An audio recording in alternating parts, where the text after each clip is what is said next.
Iblis kalau orang begini kan keki, ibadahnya rajin, kaya. Yang kayak begini susah digodain.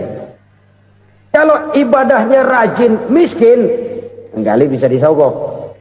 Sini imannya mantap, ibadahnya rajin, kaya, nabi lagi. Oh, tapi namanya iblis, nggak kurang akal. Laporan, Tuhan, kenapa Les? Ya ini bahasa saya, bahasa Qurannya sih nggak gitu. Itu hambamu yang namanya Ayub, dia rajin ibadah cuma karena dikasih kaya aja. Coba kasih miskin dia, berhenti dia sembahyang. Ah, kamu bisa aja. Saya tahu Ayub itu hambaku yang ikhlas. Saya buktiin Tuhan, silahkan. Dibuktiinlah. Iblis turun ke alam ini. Yang mula-mula dia lakukan, dia rusak sawah ladang Nabi Ayub. Dia binasakan binatang ternak Nabi Ayub. Sehingga dalam waktu singkat, jatuhlah Nabi Ayub dari orang paling kaya jadi orang paling miskin. Beliau masih ibadah di mihrab dalam masjid. Datang iblis. Saudara Ayub, ya, lagi ngapain? Ibadah. Nyembah Allah, nyembah Allah. Oh, percuma. Kenapa? Tuhan yang ente sembah nih, dia udah bikin miskin ente. Sawah ladang ente hancur lebur, binatang ternak binasa. Sekarang ente jadi orang paling miskin. Ngapain nyembah Tuhan kayak begitu? Tekor. Udah berhenti dah ibadah, berhenti ibadah. Ini iblis sama Tuhan laporannya lain, yang dikerjakan kepada Nabi Ayub juga lain.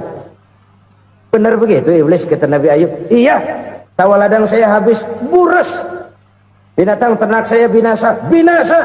Saya miskin, bangpak. Apa jawab Nabi Ayub? Bukan innalillahi, ya, ini hebat. Alhamdulillahillazi a'tani wa akhza minni. Segala puji bagi Allah yang telah memberikan harta kepada saya dan sekarang mengambilnya lagi. Alhamdulillah. Allah yang ngasih, Allah yang ambil. Itu mah urusan Allah. Iblis cuman ibadah jalan terus, sujud lagi Nabi Ayub. Iblis seleher gondok banget. Dasar Nabi nggak mempan dia apa-apain. Miskin malah alhamdulillah. Allah yang ngasih, Allah yang ambil. Jadi kalau kita tidak komit, kita tidak terikat kepada kaya, miskin, senang, susah, apa yang bisa bikin kita susah? Jadikan kekayaan, kemiskinan, jadikan senang, susah sebagai anak buah yang bisa kita atur. Jangan kekayaan ngatur kita, jangan kemiskinan ngatur kita. Kita yang harus mengatur mereka. Senang, susah, kaya, miskin, bahagia, sengsara, jadikan itu anak buah yang bisa kita atur. Kalau sekarang kita kaya, lain saat boleh jadi kita miskin, semiskin-miskinnya. Allah yang ngasih, Allah yang ambil. Tenaga mana yang bisa menghalangi? Ibadah jalan terus. Iblis makin gondok. Dasar Nabi loh. Akhirnya apa? Nabi Ayub dikerjain, diberikan penyakit. Demikian fatal penyakitnya. Bayangin, udah miskin sakit. Masya Allah. Miskin sakit. Sakitnya nggak lama, kira-kira 16 tahun. Istrinya 3, 2 mental minta ceraiin. Ngerawatin laki bengek begini. Senang belum tentu, susah udah pasti nih. Cerai aja, cerai dah. Cerai. Tinggal satu Siti Rahmah yang setia menemani beliau. Sesetia-setianya hati perempuan. Satu saat Siti Rahmah bilang, "Bang, iya, abang kan Nabi, Bang. Lalu, namanya Nabi kan doanya jarang meleset, Bang. Maksud kamu minta kenapa sih sama Tuhan biar abang sembuh, baik dah, Bang?" Siti Rahmah, iya. Saya sakit berapa tahun sih dah? 16 tahun, Bang. Sebelum ini saya sehat berapa tahun? Ya kira-kira 60 tahun, Bang. Nah, coba ente banding-bandingin, Rahmah. Saya dikasih sehat 60 tahun, dikasih sakit 16 tahun. Sudah nggak sabar mau doa kepada Allah minta sembuh. Saya malu kepada Allah. diuji dengan yang luar biasa seperti ini, tidak mengganggu stabilitas kehambaannya. Dia tetap menghamba kepada Allah Subhanahu wa ta'ala.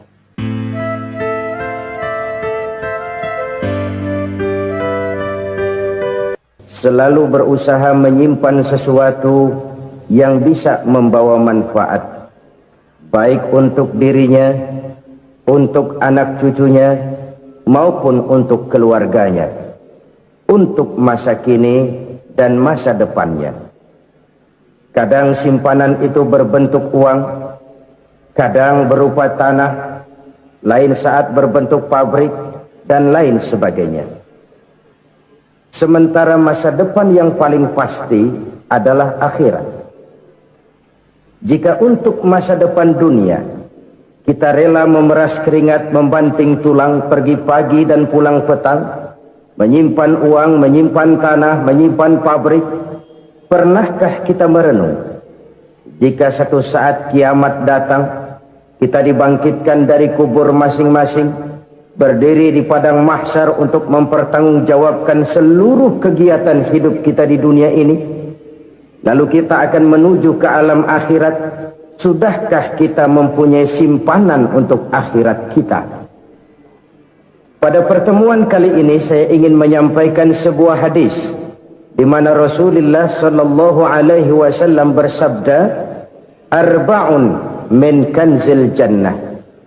Simpanan sorga ada 4 macam. Yang pertama, ikhfa'us sadaqah, menyembunyikan sedekah. Saudara-saudara kaum muslimin, sebagaimana yang kita maklum bahwa Allah Subhanahu wa ta'ala melebihkan sebagian rezeki dari kita terhadap yang lain. Ada yang kaya, ada yang setengah kaya, ada yang miskin, ada yang setengah miskin, dan selanjutnya. Ada yang gajinya kecil tapi penghasilannya gede. Ada yang penghasilannya gede tapi nggak punya gaji. Ada juga yang memang gajinya gede dan penghasilannya gede. Kelebihan rezeki merupakan sunnatullah dan tidak harus membuat kita merasa lebih dari yang lain. Bahkan sebaliknya, kelebihan itu harus membuat kita ringan tangan untuk menolong mereka yang memang memerlukan pertolongan. Kalau saudara diberikan ilmu, maka pertanyaan akhirat cuma satu: ilmumu kau amalkan untuk apa? Kalau saudara diberikan umur yang panjang, pengadilan akhirat juga bertanya satu: umurmu kau habiskan di mana? Tapi kalau saudara diberikan harta, pengadilan akhirat akan bertanya dua: hartamu kau dapat dari mana? Kau belanjakan kemana? Dari mananya ditanya, dan kemananya juga ditanya.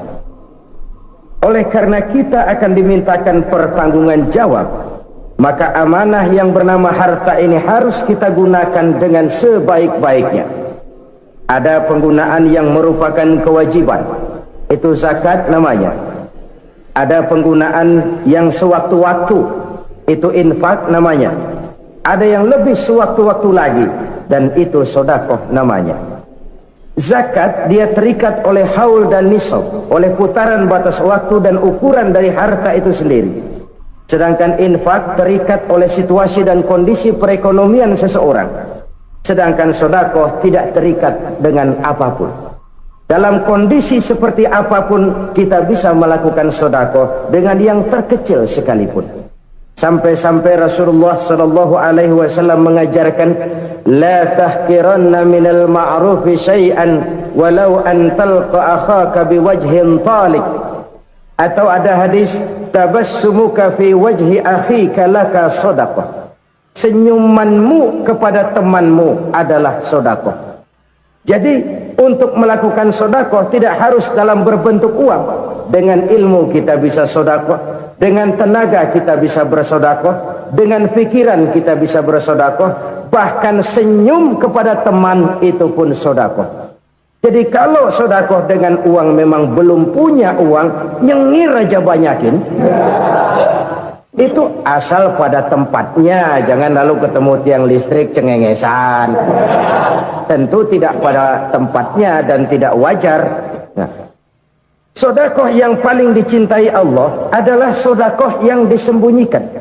Artinya jauh dari sifat riya. Kan kadang-kadang ada orang sedekah itu disebutkan namanya, apa tidak bagus? Kalau memang niatnya ikhlas, ya bagus-bagus saja. Untuk memberikan sugesti kepada yang lain. Si Fulan bin Fulan nyumbang sekian, diumumkan. Boleh kalau niatnya untuk memberikan rangsangan kepada yang lain supaya dia menyumbang lebih besar dari orang tadi. Tapi kalau itu mendatangkan riya, maka sedekah yang paling dicintai Allah adalah sedekah yang disembunyikan. Tangan kiri saja tidak tahu apa yang diberikan oleh tangan kanan. Sedekah yang dilakukan dengan ikhlas akan merupakan perbendaharaan surga, tersembunyi dari pandangan orang lain, tidak seorang pun tahu. Karena memang sikap yang baik adalah melupakan kebaikan dan mengingat kesalahan. Itu salah satu ciri orang bahagia. Orang yang selalu mengingat kesalahannya dan berusaha melupakan segala kebaikannya. Kalau dia akan berada kebaikan, dia tidak bisa ikut, dia merasa rugi karena dia merasa belum pernah berbuat baik. Tapi kalau akan melakukan kesalahan baru, dia ingat kesalahan yang sudah-sudah, sehingga terhalang baginya untuk melakukan satu kesalahan baru. Demikianlah saudara-saudara, bahwa Allah melebihkan rizki sebagian kita dari yang lain, agar terjadi tolong-menolong dalam kehidupan ini. Jadi kesenjangan yang nature, kesenjangan yang alami, itu sunnatullah. Ada yang kaya, ada yang miskin, ada yang kelas menengah. Nah, kenapa lalu sekarang kita berusaha mengentaskan kemiskinan? Oleh karena adanya kesenjangan struktural. Kalau yang kaya bisa semakin kaya, kenapa yang miskin tidak bisa naik jadi ikut sedikit kaya? Sebab pada dasarnya Islam adalah agama yang sejak turunnya sudah berupaya memerangi kemiskinan. Bahkan dikatakan kemiskinan itu mendekatkan kepada kekufuran. Orang kalau miskin udah dekat banget sama kafir. Gampang menjadi kafir. Berapa banyak saudara-saudara kita yang oleh karena soal perut, oleh karena soal materi, terpaksa meninggalkan dan menanggalkan akidahnya, menjual petunjuk yang diberikan Allah dengan kesenangan dunia yang cuma sebentar ini. Na'udzubillah summa na'udzubillah. Jadi makin kita sembunyikan satu sedekah, semakin banyak perbendaharaan kita di surga. Sedekah yang paling dicintai Allah adalah sedekah yang disembunyikan. Malahan ada seorang sufi, dia punya kebiasaan kalau pergi sholat Jumat dia bawa uang, itu uang dia taruh di bawah tikar masjid. Dia niat sedekah kepada siapa saja yang nemuin itu duit. Maksudnya apa? Supaya yang nemuin nggak tahu siapa yang punya duit. Demikian dia saking ingin menyembunyikan sedekahnya. Karena sifat riya itu bisa memakan amal kita sendiri. Riya itu termasuk menyebut-nyebut kebaikan kita. Orang yang suka nepuk dada, sedikit-sedikit ngitungnya kalau nggak gua. Tuh kalau nggak gua tuh yang belas itu kalau nggak gua, iya kalau nggak lu kenapa emang? Orang yang suka menepuk jasa, tuh biasanya memang begitu saudara-saudara. Kalau perang lagi berkecamuk, orang nggak sempat ngaku jadi pahlawan. Tapi begitu perang selesai, yang kagak kenal bedil ngaku pahlawan, mas. Itu sesuatu yang biasa. Oleh karenanya, orang-orang yang ikhlas dalam bersedekah, disembunyikannya sedekah itu, Allah cinta betul. Malahan ada hadis memberikan jaminan, inna sedaqatal mar'il muslimi tazidu fil umri wa tadfa'u mitatas su'i. Sesungguhnya sedekahnya seorang mukmin tazidu fil umri, bisa menambah umur panjang, wa tadfa'u mitatas su'i, dan menyelamatkan manusia dari mati secara su'ul khatimah. Jadi siapa yang kepengen panjang umur, banyaklah sedekah. Yang bosan hidup, pelit terus. Sedekah menambah panjang umur dan menyelamatkan manusia dari mati secara su'ul khatimah. Pak, katanya umur itu nggak bisa ditambah, nggak bisa dikurangin. Kapan? Kalau ajal sudah datang. Fa idza jaa ajaluhum la yastakhiruna sa'atan wa la yastaqdimun. Kalau ajal datang tidak bisa dimajukan, tidak bisa dimundurkan. Itu kalau ajal sudah datang. Tidak bisa lagi umur ditambah dikurangi, sudah datang. Tapi kalau belum datang, itu kan haknya Allah. Mau ditambah, mau dikurangi, hak prerogatif Allah. Sebagai pencipta manusia, Allah maha kuasa dan maha mampu. Sedekah ini menambah panjang umur dan menyelamatkan manusia dari mati secara su'ul khatimah. Itu orang mati kan sama ya, kondisinya mati, nggak nafas. Tapi hakikat mati kan lain-lain. Ada yang mati itu husnul khatimah, baik akhirnya. Misalnya lagi ngaji mati, lagi sholat mati, lagi sedekah mati. Ini yang dinamakan dengan husnul khatimah, baik di akhirnya. Sebaliknya ada yang su'ul khatimah, jelek di akhirnya. Ini yang jadi catatan akhir. Lagi nyekek botol, mampus. Lagi banting kartu, modar. Su'ul khatimah, jelek pada akhirnya. Sedekah menyelamatkan manusia dari mati secara su'ul khatimah. Dan kita semua kepengen mendapat husnul khatimah, jauh dari su'ul khatimah. Oleh sebab itu yang bisa menyelamatkan kita dari penyakit itu antara lain adalah sedekah yang disembunyikan, yang dikerjakan dengan ikhlas karena Allah. Tidak karena kepengen dipuji orang, tidak karena ingin dikatakan orang pemurah, sebab orang dermawan itu orang yang memberi tanpa harus diminta. Kalau masih harus diminta, ya belum dermawan namanya, masih harus diminta. Kalau nggak diminta ya tulus, lolos, polos. Saudara-saudara kaum muslimin rahimakumullah, harta adalah amanat dan akan kita pertanggungjawabkan. Allah melebihkan rizki sebagian kita dari yang lain agar kita saling tolong menolong, bantu membantu. Nabi janjikan siapa yang meringankan beban saudaranya muslim di dunia, Allah akan meringankan bebannya di akhirat nanti. Sebuah jaminan dari baginda Nabi. Si orang yang kita bantu barangkali tidak bisa membalas, Allah yang akan membalas lewat jalan lain yang tidak pernah kita sangka-sangka. Ada orang tanya, Pak, ini ada orang nyumbang masjid sambil marah-marah, bagaimana? Saya bilang sumbangannya aja ambil, marahnya jangan. Marahnya jangan diambil, itu urusan dia. Saudara-saudara kaum muslimin rahimakumullah, umat Islam ini kan umat yang punya potensi besar. Kadang kita merenung, kenapa kadang-kadang pembangunan masjid kok lambat sekali? Kalau hotel hari ini peletakan pertama, bulan depan peresmian. Supermarket hari ini peletakan batu pertama, minggu depan peresmian.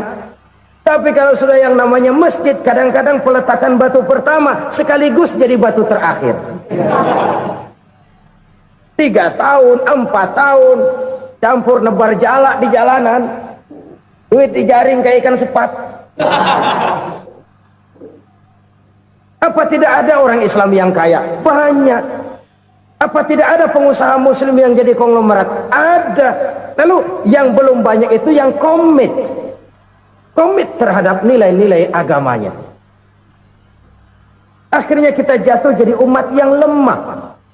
Belum ada pengusaha konglomerat muslim buka pabrik supermi cap bedug misalnya umpamanya atau pabrik kecap cap sorban, supaya identitas keislamannya sedikit kelihatan. Kita jatuh jadi umat yang lemah karena potensi tidak terinventarisir dengan baik. Kita ini ibarat kompor yang cuma matengin nasi orang lain. Potensi kita dimanfaatkan oleh orang lain. Ukhuwah Islamiyah kita baru terbatas kepada silaturahmi. Ukhuwah di bidang ekonomi kita lemah, ukhuwah di bidang kebudayaan kita lemah, apalagi ukhuwah di bidang politik kita lebih rapuh lagi. Padahal ukhuwah itu adalah totalitas kehidupan manusia, menyangkut ipolek sosbud. memerlukan nilai-nilai ukhuwah. Jadi oleh karena itu mari kita menyadari di dalam harta kita, walaupun kita yang cari pergi pagi pulang sore peras keringat banting tulang, di sana ada harta anak yatim, di sana ada hak masjid, di sana ada hak pesantren, di sana ada hak jihad. Berbahagialah seseorang apabila dia oleh Allah dijadikan keran itu menyimpan air, tapi tidak untuk dirinya, tapi disalurkannya kepada mereka yang memang memerlukannya. Saudara-saudara kaum muslimin rahimakumullah, ini yang pertama. Jadi perbendaharaan surga adalah menyembunyikan sedekah. Orang lain nggak tahu, kita pun nggak pernah ngitung-ngitung. Kita anggap lewat begitu saja, padahal itu deposit akhirat. Satu. Yang kedua, perbendaharaan surga itu apa? Wa kitmanul musibah, menyembunyikan kesulitan. Kadang orang takut menghadapi kesulitan, tapi makin kita merenung, hidup ini kan sebenarnya urusan. Takut sama urusan, ya jangan hidup. Tandanya orang hidup itu kalau punya urusan. Urusan merupakan problem sering menimbulkan kesulitan. Kesulitan bukan untuk ditakuti, tapi untuk diatasi dan dicarikan jalan keluarnya. Siapa sih orangnya yang nggak pernah sulit-sulit? Makin tinggi status sosialnya, makin gede urusannya. Makin tinggi kualitas imannya, makin berat tingkat kesulitannya. Cuma memang yang namanya enak itu seperti pelangi. Biang lala itu nggak pernah di atas kepala kita, di atas kepala orang melulu. Lu sih enak lu, kata kita. Dia juga bilang yang enak kan lu.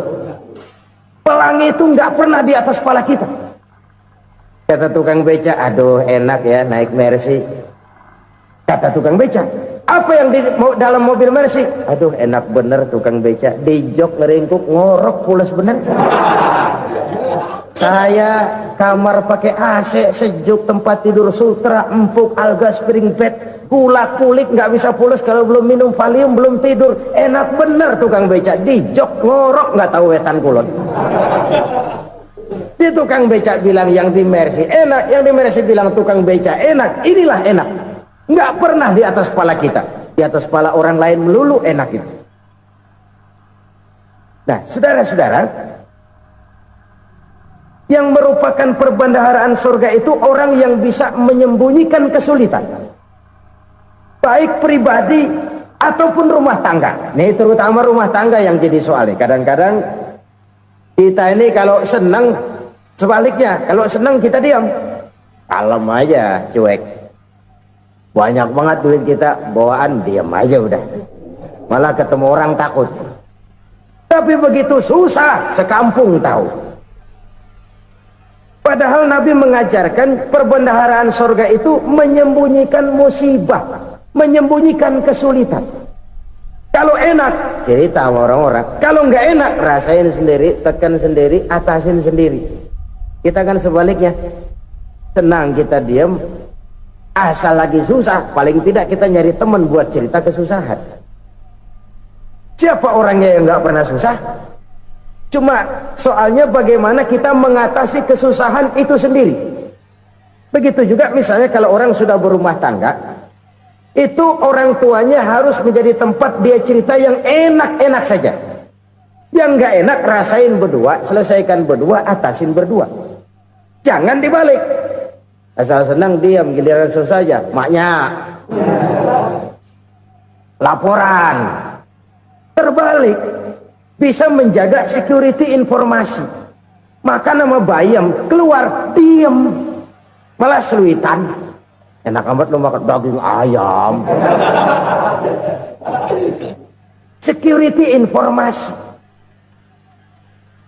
Saudara-saudara kaum muslimin rahimakumullah, ujian yang terberat itu yang pernah diberikan kepada para nabi, para rasul, para aulia, para ulama. Makin tinggi keimanan, makin berat bentuk kesulitan. Ayo saya kemukakan satu contoh saja.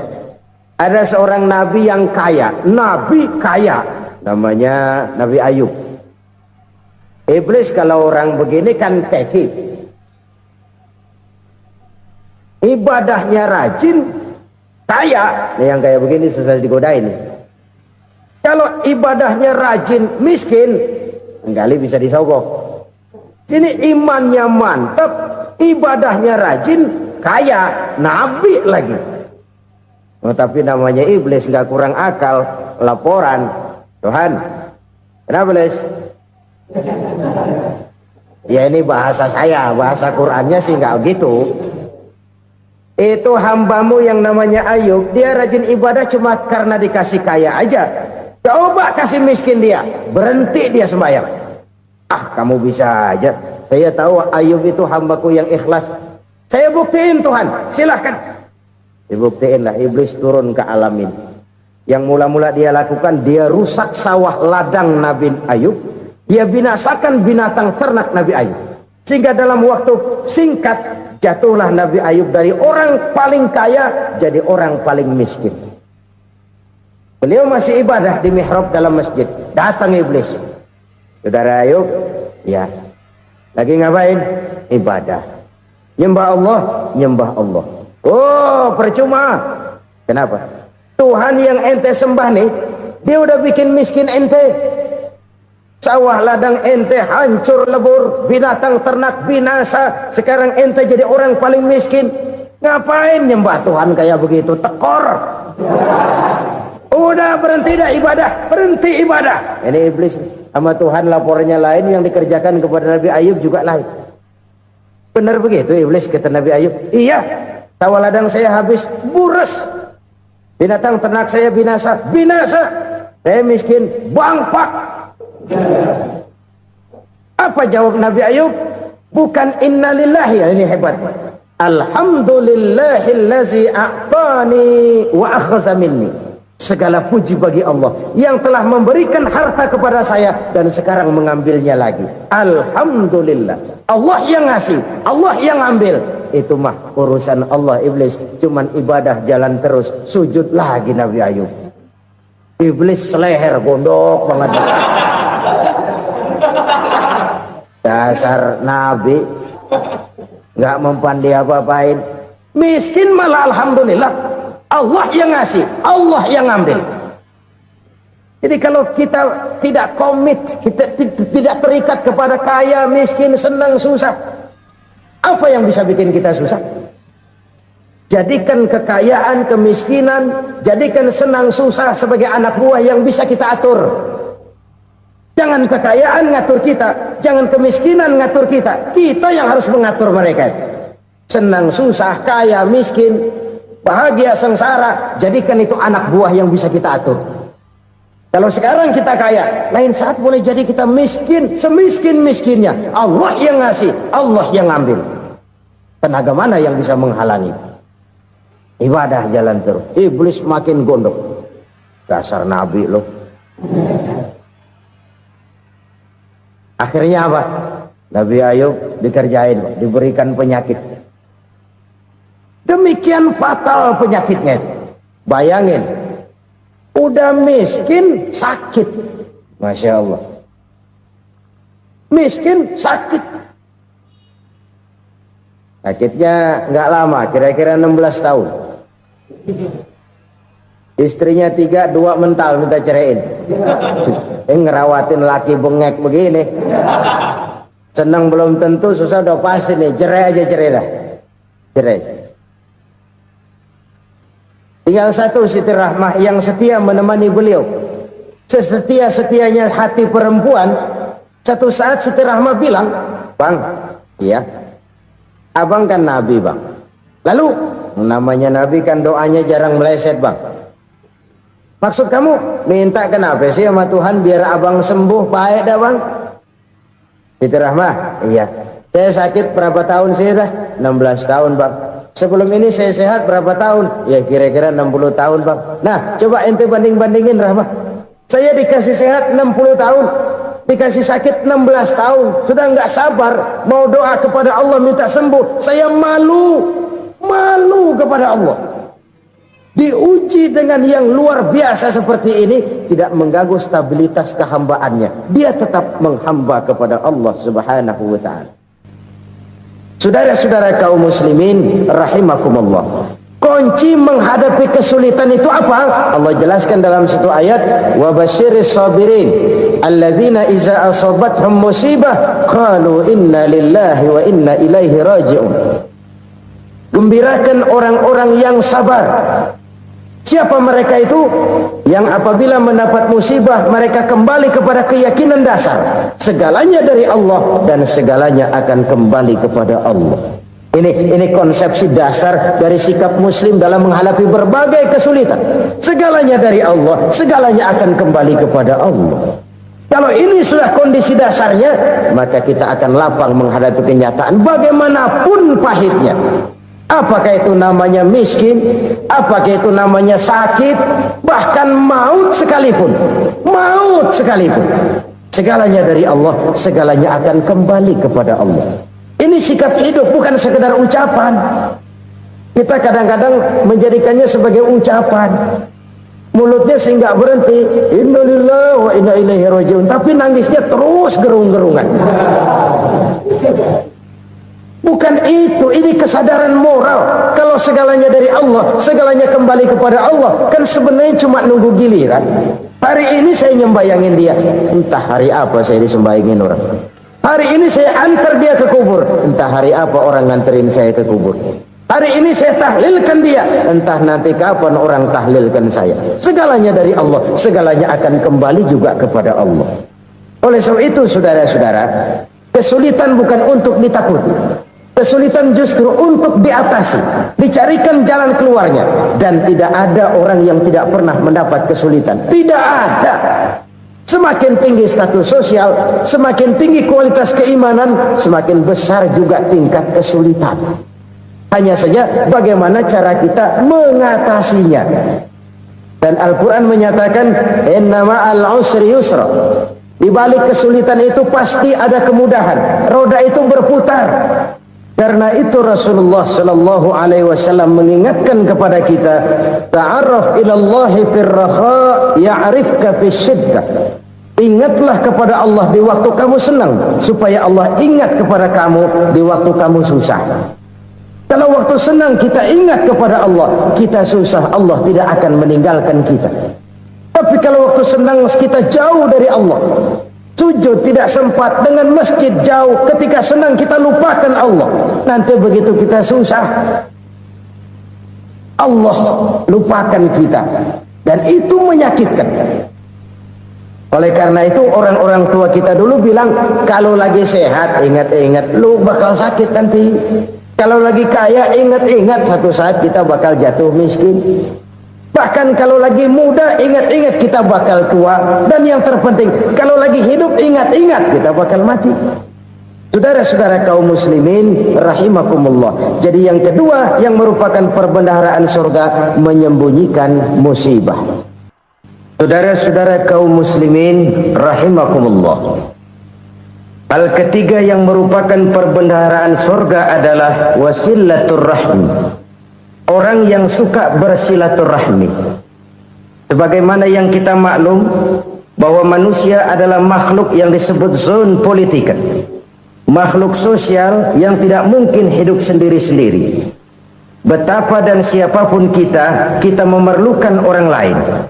Bodoh betul manusia kalau tinggal di tengah masyarakat tapi tidak mau bermasyarakat. Merasa hebat sendiri, pintar sendiri, gagah sendiri, kaya sendiri. Mungkin kalau mati juga ngubur sendiri. Jangankan kita di sini, di sorga saja Nabi Adam waktu sendirian bengong melulu, mondar mandir. Allah tegur dam sepi dam. Ya ini kalau bahasa saya. Iya Tuhan sepi ini nggak ada coret-corekan pisan ini. Diciptakan Siti Hawa baru anteng Nabi Adam. Itu di surga. Cobalah. Umpamanya saudara tinggal di Jakarta nih. Kaya bener. Apaan aja di Jakarta punya saudara deh. Jembatan Semanggi ambil, Monas Buntel bawa pulang, hotel-hotel ambil semua. Cuman tinggal di Jakarta sendirian, apa enaknya? Betapa dan siapapun kita perlu orang lain. Tidak ada seorang pun yang bisa memenuhi kebutuhan hidupnya secara sendiri-sendiri. Nah, Islam telah menyelamatkan manusia dari ras diskriminasi, mengikat manusia dengan persaudaraan yang berlandaskan kepada akidah. Karena itu dianjurkan bersilaturahmi. Bahkan Nabi menyatakan, man arada ayyubsata lahu fi rizqihi wa yunsa'a fi atharihi falyasil rahimah. Siapa yang kepengen diluaskan rezekinya dan dipanjangkan usianya, banyaklah ia bersilaturahmi.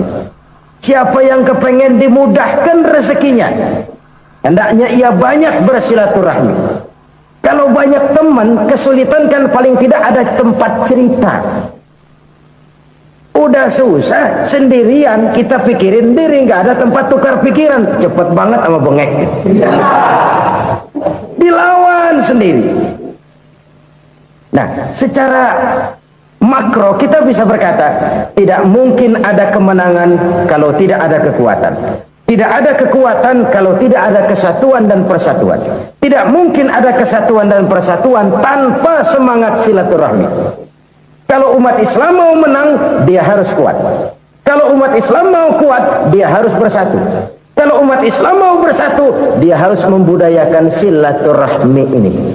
Bahkan sampai-sampai kata Nabi, kalau bisa cari nilai tambah. Apa? Silman qata'ak. Bersilaturahmilah kau kepada orang yang marah denganmu. Masya Allah, indahnya ajaran agama kita. Orang yang marah pun kepada kita, kata Nabi, kalau bisa bersilaturahmilah kepadanya, kepada orang yang marah itu. Di situ nilai tambah. Cuman jujur nih hadis, ngucapinnya gampang, ngamalinnya yang berat banget. Orang marah sama kita, kita disuruh silaturahmi, ada apa malu? Lu marah, ada gua marahan lagi, kan gua pikirin. Saudara-saudara kaum muslimin rahimakumullah. Tapi ini yang diajarkan, bahkan ini yang dicontohkan oleh baginda Rasul. Bagaimana begitu mudah, misalnya satu saat Abu Jahal ini ngatur strategi bagaimana bikin Muhammad celaka. Dia gali lubang di depan tempat tidurnya. Dia tutupin daun korma. Terus dia panggil seseorang, ke sini. Kasih tahu Muhammad, pamannya sakit keras, minta ditengokin.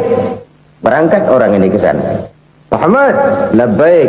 Pamanmu sakit keras, dia minta ditengokin. Baik, saya akan datang menjenguk beliau. Berangkatlah Nabi ke rumah Abu Jahal tanpa prasangka apapun. Abu Jahal udah pasang setil, selimut 3 rangkap setengah dipakai, persis kayak orang meriang. Tapi sembari ngintip dari balik selimut, begitu Muhammad buka pintu, nah masuk perangkap nih. Muhammad jalan menuju tempat pembaringan. Makin lama makin dekat, makin lama makin dekat, makin dekat ke lubang yang dipasang oleh Abu Jahal itu. Dalam hati Abu Jahal, terus dah jatuh, mampus dah lo ini. Mampus lo hari ini nih. Apa yang terjadi? Malaikat Jibril datang. Muhammad, pamanmu cuma pura-pura sakit. Di depan tempat tidurnya ada lubang perangkap supaya kamu jatuh ke situ. Sudah, kamu pulang. Balik kanan Nabi. Sudah hampir jatuh ke lubang, balik kanan, pulang. Bayangin kecewanya Abu Jahal. Muhammad dikit lagi, Muhammad dikit lagi. Enggak, paman, saya pulang aja. Emosi bangun dari tempat tidur, enggak sadar kalau lagi pura-pura sakit. Lompat ngejar Nabi, dia lupa dengan lubang yang dia gali. Pusrah, nyemplung sendiri ke dalam lubang.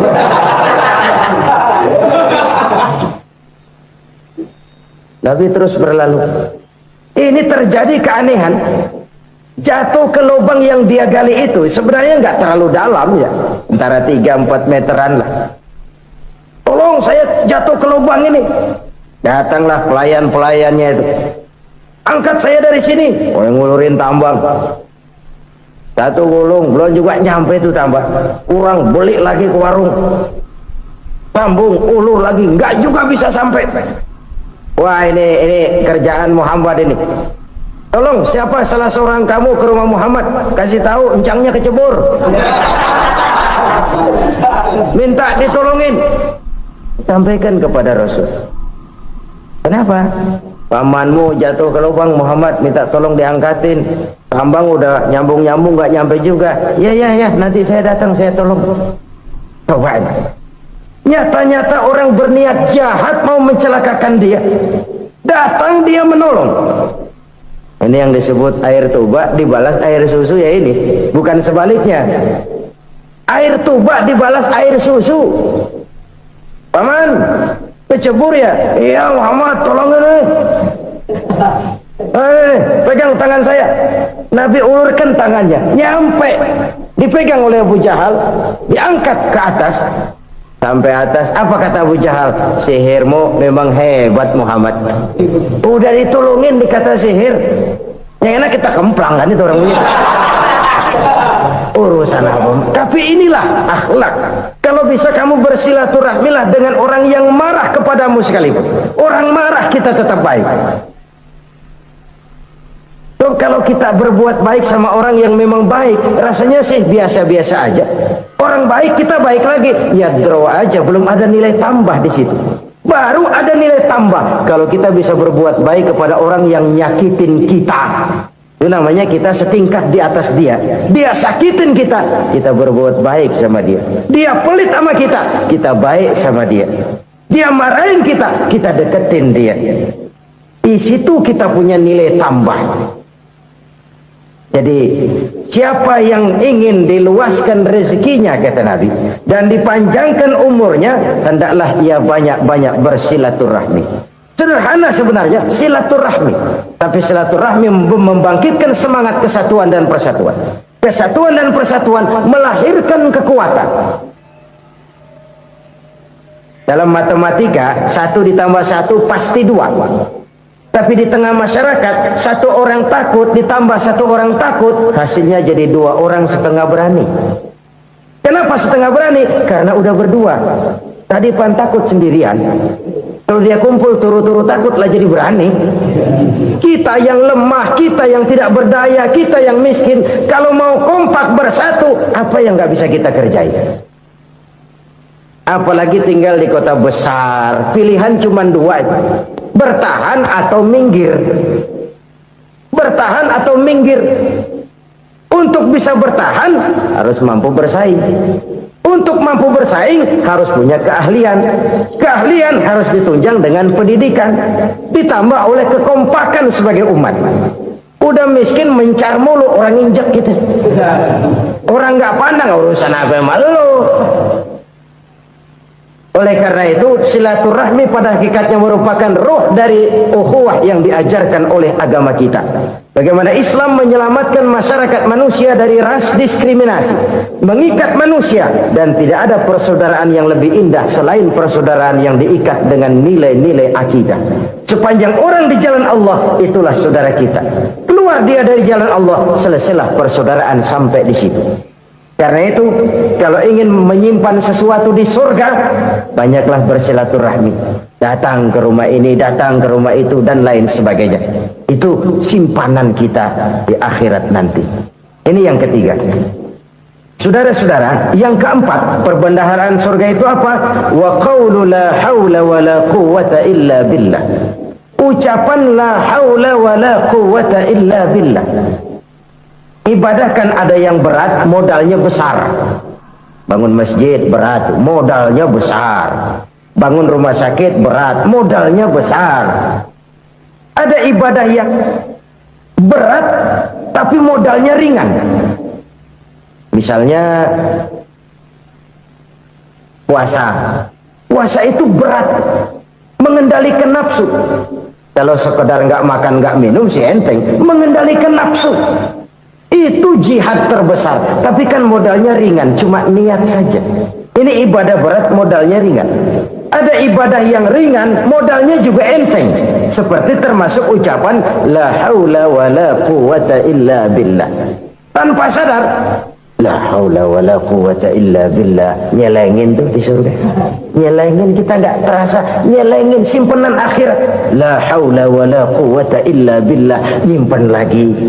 Kaget, la haula wala quwata illa billah, nyimpan lagi banyak simpanan. Walaupun sebenarnya yang dimaksud di sini adalah kesadaran batin bahwa tidak ada daya dan kekuatan kecuali Allah. Itu intinya. Kita memulai pekerjaan disunahkan baca bismillah, kan begitu? Apa itu? Kesadaran moral bahwa ini saya bisa kerjakan. Saya kerjakan ini dengan menyebut nama Allah. Kenapa? Kalau Allah tidak memberikan daya dan kekuatan, mana mampu saya kerjakan ini. Maka saya kerjakan ini dengan menyebut nama Allah. Bismillah. Kesadaran moral. Manusia hanya wajib berusaha, tapi nggak pernah wajib berhasil. Banyak hal-hal yang kalau kita renungkan secara rasio nggak mungkin, tapi jadi kenyataan. La haula wala quwata illa billah. Tidak ada daya dan kekuatan kecuali bagi Allah semata-mata. Kesadaran moral akan kelemahan dan keterbatasan makhluk bernama manusia. Kadang kita kagum dengan otak, tapi kita sering lupa sama yang bikin otak. Padahal bagaimanapun hebatnya otak, yang bikin otak pasti lebih hebat dari otak. Nggak percaya? Silahkan otak-otakan. Inilah kecenderungan. Kita kagum dengan pesawat-pesawat mutakhir, bukan main, besi gede banget terbang itu. Alangkah hebatnya. Lalu apa yang bikin otak tidak lebih hebat dari itu semua? Kita puji laut, apa yang bikin laut tidak lebih hebat dari laut itu? La haula wala quwata illa billah. Tidak ada daya dan kekuatan kecuali Allah. Apa yang bisa kita lakukan kalau tidak karena daya dan kemampuan yang diberikan oleh Allah kepada kita?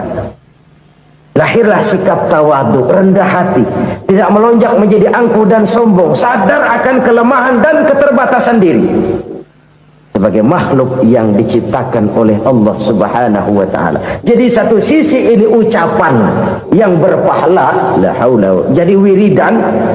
Pada sisi lain ini kesadaran moral, sikap mental, kesadaran batin bahwa yang punya daya dan kekuatan itu cuma Allah. Kita nggak pantas untuk sombong. Sebab sombong itu pakaiannya Allah. Kita nggak sedang pakai pakaian Allah, kegedean. Dan makin kita renungi, makin terbentur. Apa sih yang bisa kita sombongin? Kita mau sombong apa? Kaya? Pintar? Itu kan semua relatif. Di atas langit masih ada langit lagi.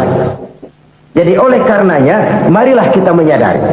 Manusia hanya wajib berusaha, tapi tidak pernah wajib berhasil. Yang berusaha saja tidak wajib berhasil, apalagi yang tidak berusaha. Islam bukan agama orang pemalas yang selesai sholat lalu endelohom, nggelenggem ayem-ayem. Tapi Islam bukan agama orang sombong yang setelah berusaha lalu tidak memerlukan Allah. Kita bisa saja bikin proyeksi, tahun sekian kita bakal panen besar menurut perhitungan otak. Tapi ada kejadian lain. Apa? Tikus ngambek. Habis itu dimakanin tikus, panen gagal. Proyeksi rasional gagal oleh tikus-tikus yang ngambek itu. Bisa saja terjadi. Tahun depan kita panen besar, urung. Kenapa? Musim panas panjang. Jadi sekarang ini koran-koran bikin berita musim mengalami penyelewengan.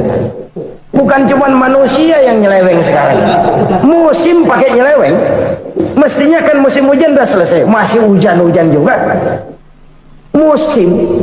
Nah sekarang kita boleh bikin proyeksi, kita bakal panen besar. Tahu-tahu musim panas panjang, sawah retak, air kering. Cari teknokrat yang paling botak, suruh pendekin tuh musim panas. La haula wala quwata illa billah. Inilah kesadaran moral. Saudara, saya teringat satu saat ada seorang konglomerat. Umurnya ya kira-kira 70-an. Satu saat dia ditanya oleh wartawan, "Pak, umur Bapak berapa sih?" "Ya paling 10 tahun." 10 tahun? 10 tahun? Anak Bapak berapa orang? Satu saja? Satu. Harta Bapak berapa? Ya paling-paling bangsa 7 juta kali. 7 juta? Iya. Pak, kenapa Bapak bohongi saya? Bapak punya buku biografi, koran-koran, majalah-majalah banyak memuat cerita riwayat hidup Bapak. Saya tahu umur Bapak 70. Kenapa bilang cuma 7 tahun? Saya tahu anak Bapak 8. Kenapa cuma bilang 1? Saya tahu harta Bapak miliaran, mungkin triliunan, pabrik di mana-mana, bank di mana-mana. Kenapa bilang uang Bapak cuma 7 juta? Nah, kata si konglomerat tadi, kamu benar nak, kamu benar. Umur saya kalau jumlahnya memang 70 nak. Cuman ingat-ingat saya, baru 7 tahun terakhir ini saya sujud. Baru 7 tahun terakhir ini saya berusaha dekat dengan Allah. Saya laksanakan perintahnya, saya jauhi larangannya. 7 tahun inilah rasanya yang ada nilainya di hadapan Allah. Yang 63 tahun matong, kelabu, kelem umur gue.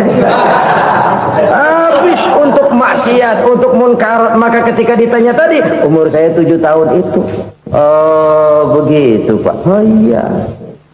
Lalu anak Pak, anak Bapak kan 8. Kenapa bilang cuma 1? Nah, kalau jumlah hitungannya memang anak saya 8.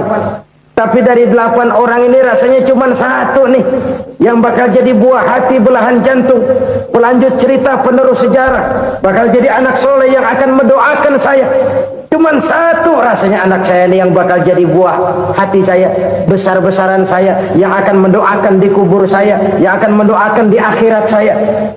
Yang 7 orang mana? Masya Allah, yang 1 tenggeng, yang 1 nyekek botol mulu, yang 1 nggak karu-karuan.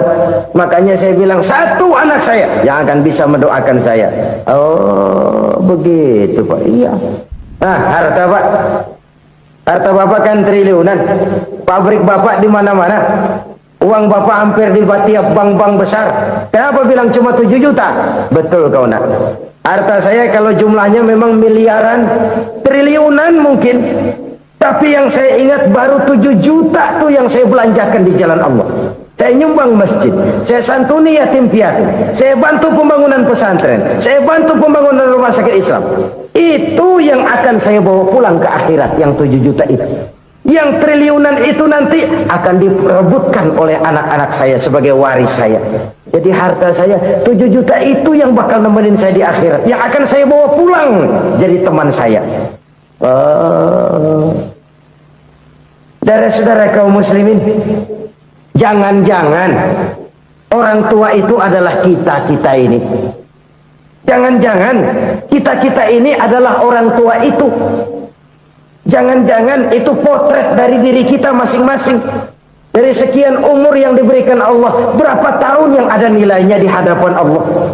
Dari sekian anak-anak yang merupakan amanah, berapa yang akan mendoakan kita sebagai orang tuanya menjadi anak soleh. Dari sekian banyak harta yang diberikan Allah, berapa yang akan kita bawa pulang menghadapnya nanti, yang kita belanjakan di jalan Allah. Ini sebuah potret kehidupan. Karena itu kita kembali kepada la haula wa la quwwata illa billah. Kita wajib berusaha, kita wajib berikhtiar. Selebihnya segala daya dan kekuatan hanya milik Allah saja semata-mata. Satu kesadaran batin dari setiap pribadi muslim. Setelah ia berusaha dan berikhtiar, ia menyerahkannya kepada Allah Subhanahu wa ta'ala. Jadi satu sisi ini merupakan wiridan ucapan yang mengandung pahala, pada sisi lain ini merupakan sikap batin dari seorang muslim di dalam ia menghadapi realitas kehidupan ini. Saudara-saudara kaum muslimin rahimakumullah, kalau ini kita jadikan satu basis kehidupan, maka ini akan menyelamatkan manusia dari kemungkinan tergelincir menjadi orang yang lupa diri dan lupa darat. Sebab itu Imamul Ghazali berpesan, jadidis safinah fa innal bahra amiq wa khuziz zad fa inna safara ba'id wa khaffifil hamla fa innal hamla sadid. Perbarui selalu kapalmu karena lautan sangat dalam. Bawa bekal yang banyak karena perjalanan ini sangat jauh. Ringankan beban karena kebanyakan beban akan menyakitkan. Alangkah indah kalimat ini, alangkah dalam makna yang terkandung di sana. Perbarui selalu kapalmu karena lautan sangat dalam. Apa artinya ini? Jaga mentalmu baik-baik, pelihara imanmu baik-baik, karena hidup penuh cobaan seperti lautan. Kita kalau berlayar di lautan kan kadang-kadang tenang, angin bertiup sepoi-sepoi basah. Jika malam datang, bintang gemintang bertabur menghias cakrawala, rembulan memantulkan sinarnya dengan indah. Dalam keadaan begitu berlayar enak. Tapi lain saat ombak menggunung, halilintar menyambar, angin topan bertiup. Berapa banyak sudah saudara-saudara kita yang tenggelam di lautan dunia tanpa sadar bahwa dia belum sampai kepada pantai yang akan dituju. Berapa banyak sudah saudara-saudara kita yang tenggelam di lautan dunia ini tanpa sempat bangkit lagi. Dia menyangka sudah sampai kepada tujuannya. Hati-hati kapal jangan sampai bocor karena lautan sangat dalam. Iman ini jaga baik-baik karena hidup penuh dengan ujian. Kamu jadi pejabat tinggi, jadi anggota ini, anggota itu. Kami rakyat yang angkat. Jangan sudah di atas kami ditekan. Jangan agama dijadikan topeng untuk kepentingan pribadi. Berpolitik untuk kepentingan agama, ayo. Tapi menjual agama untuk kepentingan politik, itu yang merusak agama.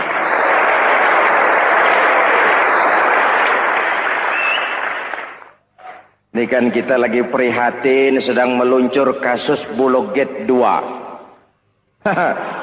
Innalillahi wa inna ilaihi raji'un. Kita lihat sajalah para petinggi kita sekarang bagaimana menyikapi hukum. Sebab saya dengar ada bargaining, orang takut teriak maling sapi karena DE maling wedus. Tidak berani teriak ada maling sapi karena dia maling kambing. Yang lain maling ayam, dikumpulin ternyata maling semua.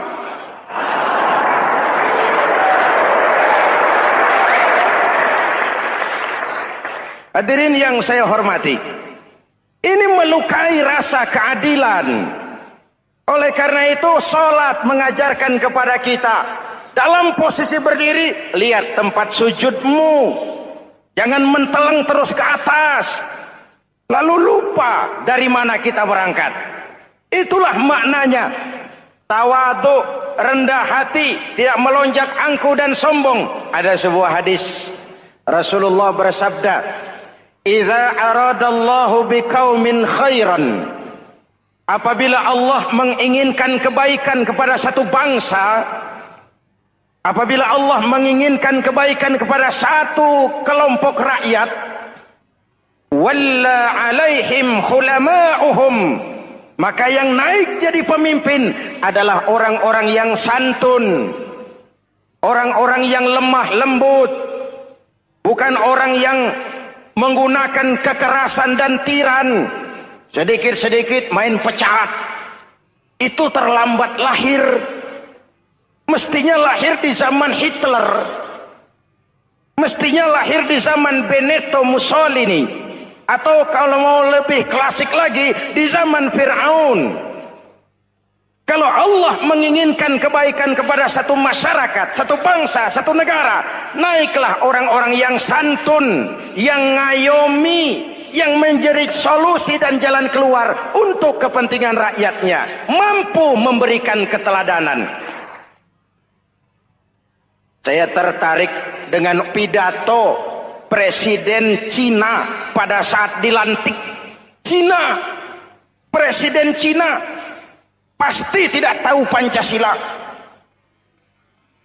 pasti tidak kenal Islam, tapi pidato pelantikannya, berikan saya 100 peti mati, yang 99 akan saya pakai buat koruptor, yang satu akan saya pakai sendiri kalau kamu lihat saya tidak benar.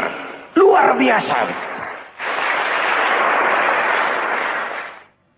Yang diperlukan sekarang ini keteladanan, hulama'uhum, sikap ngayomi, mencari jalan keluar, bukan memamerkan kekuasaan, memamerkan kekuatan, arogansi, menghormati perbedaan.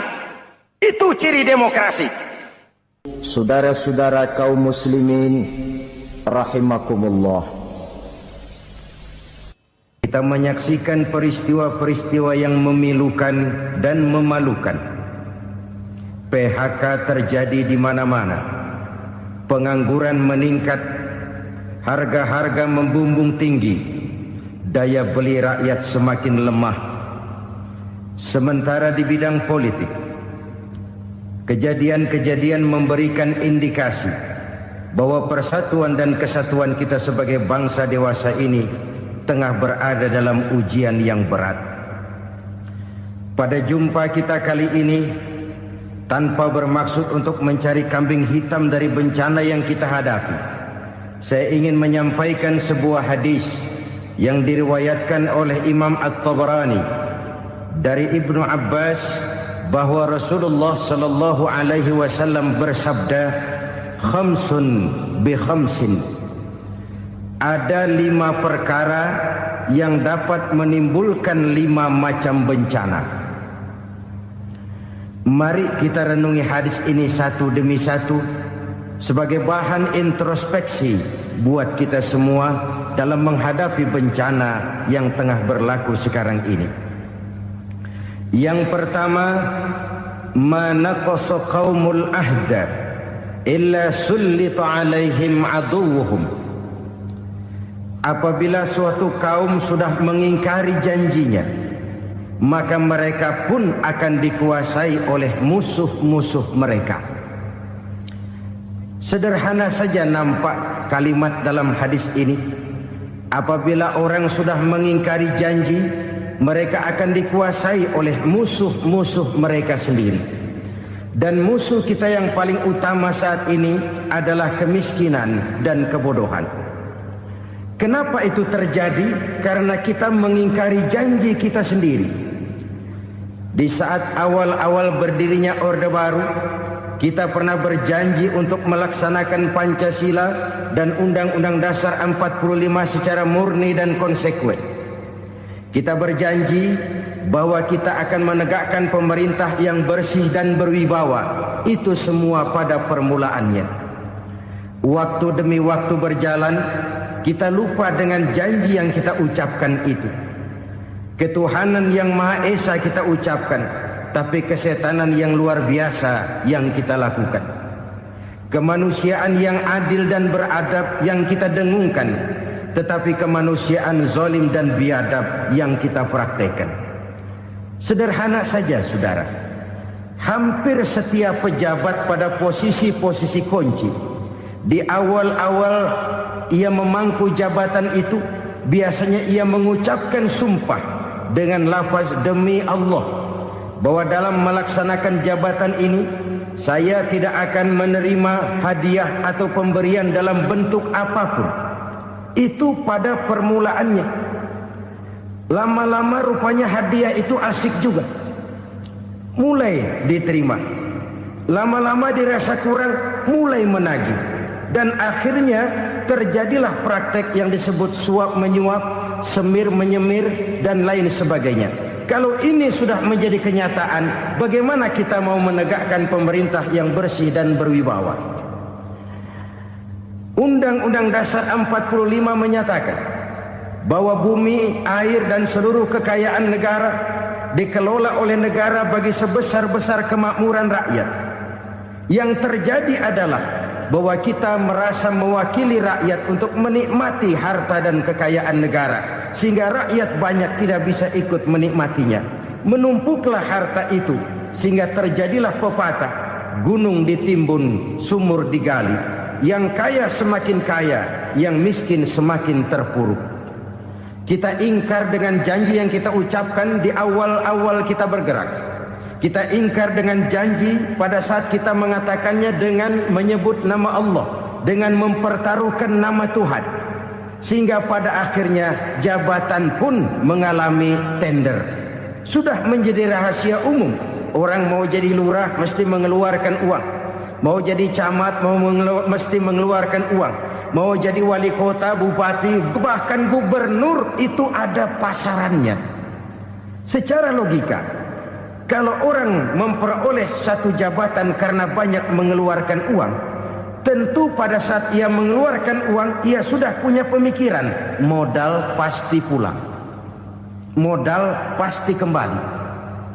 Kalau orang memperoleh suatu jabatan karena banyak mengeluarkan uang, maka langkah pertama yang dia lakukan setelah memangku jabatan itu ialah bagaimana uang bisa kembali, bagaimana modal bisa pulang. Kalau modal sudah pulang, pikiran berikutnya bagaimana supaya dapat untung. Lalu kapan mau bekerja untuk kepentingan rakyat? Itu nomor 18. Kemudian kalau ada proyek-proyek besar, pertanyaannya ialah bukan apakah proyek ini bermanfaat bagi rakyat, apakah proyek ini layak untuk diteruskan, tetapi yang jadi pertanyaan paling utama ialah bagian saya berapa duit dari proyek ini.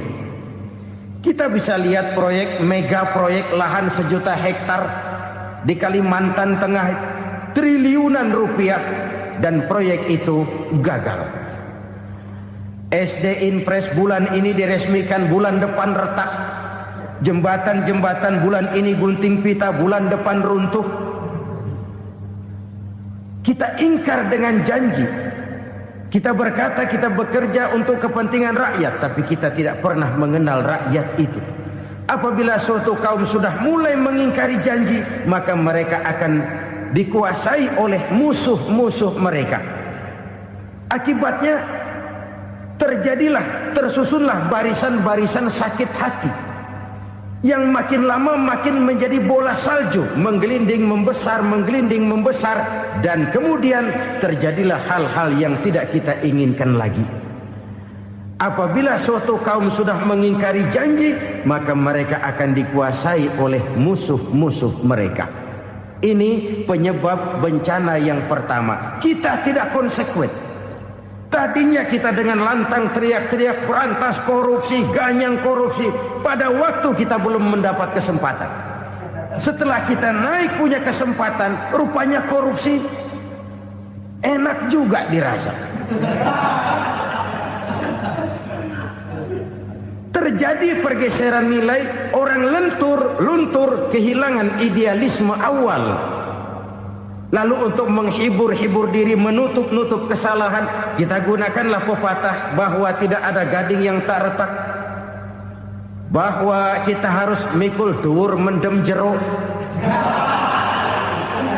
Itu semua cuma sebagai dalih agar kesalahan kita tidak dibicarakan orang lain. Padahal kita sendiri yang mengingkari janji. Kita yang keluar dari komitmen awal kita. Kita berjanji melaksanakan Pancasila dan Undang-Undang Dasar 45 dengan murni dan konsekuen. Kita berjanji untuk menegakkan pemerintah yang bersih dan berwibawa. Namun dalam kenyataannya itu tidak kita laksanakan dengan sebagaimana mestinya. Kita bergeser, kita mengalami proses degradasi, peluncuran nilai, dan akhirnya terbentuklah barisan-barisan sakit hati yang semakin lama semakin membesar itu. Kita harus introspeksi. Memang kalau zaman sedang susah, biasanya kambing hitam laris, tukang kompor gentayangan. Itu dari dulu selalu mencari kambing hitam. Karena itu kita tidak bicara orang, kita tidak bicara siapa yang salah. Kita bicara sistem, dan sistem itu bisa mengena siapa saja. Kalau orang sudah mulai mengingkari janji, bergeser dari komitmen awal, itu sudah mulai ia mengalami proses peluncuran, proses degradasi. Ini penyebab yang pertama. Kita tidak lagi konsekuen bahwa bumi, air, sumber daya alam adalah milik negara, dikuasai oleh negara, digunakan bagi sebesar-besar kemakmuran rakyat. Ternyata rakyat yang makmur itu tidak merupakan gambaran yang menyeluruh dari rakyat kita. Undang-undang dasar kita menganut ekonomi kekeluargaan, tapi yang kita praktekkan adalah ekonomi keluarga. Kalau bukan keluarga nggak dapat proyek. Kalau bukan keluarga nggak dapat macam-macam. Kekeluargaan kita rubah menjadi keluarga. Timbullah penyakit nepotisme. Kita bergeser, kita ingkari janji. dan kita anggap kita atasnamakan rakyat. Rakyat cuma sekedar jadi address, rakyat cuma sekedar jadi alamat, tetapi kehidupan mereka tidak banyak berubah dan tidak banyak terangkat. Kaum muslimin rahimakumullah, ini penyakit yang pertama, penyebab bencana yang pertama. Yang kedua kata Nabi, wa ma hakamu bighairi ma anzalallah. Apabila hukum yang diterapkan sudah tidak lagi bersumber dari hukum Allah, illa fasha fihimul faqru, maka akan bertebaranlah kemiskinan di mana-mana. Ini artinya apa? Apabila hukum tinggal sebuah stempel, apabila hukum sudah diatur menurut kepentingan, apabila hukum sudah tidak lagi ditegakkan secara adil, maka kemiskinan merambah di mana-mana. Hukum diatur menurut selera orang yang sedang berkuasa, maka yang benar bisa jadi salah, yang salah bisa jadi benar. Hukum dalam kenyataan hidup berlaku seperti pisau. Pisau itu kan saudara lihat, yang namanya pisau dimanapun itu tajamnya ke bawah, ke atas tumpul. Kalau hukum itu, kalau untuk rakyat, hukum itu tajam bukan main, cepat sekali dilaksanakan. Tapi giliran menengah ke atas, yang gedean dikit berbuat salah, hukum tumpul. Hukum pura-pura tidak dengar, akibatnya terluka rasa keadilan rakyat. Satu kasus rakyat diam, dua kasus rakyat diam, tiga kasus rakyat diam, kasus terakumulasi di hati rakyat, luka rasa keadilan, dan itu menjadi sumber bencana.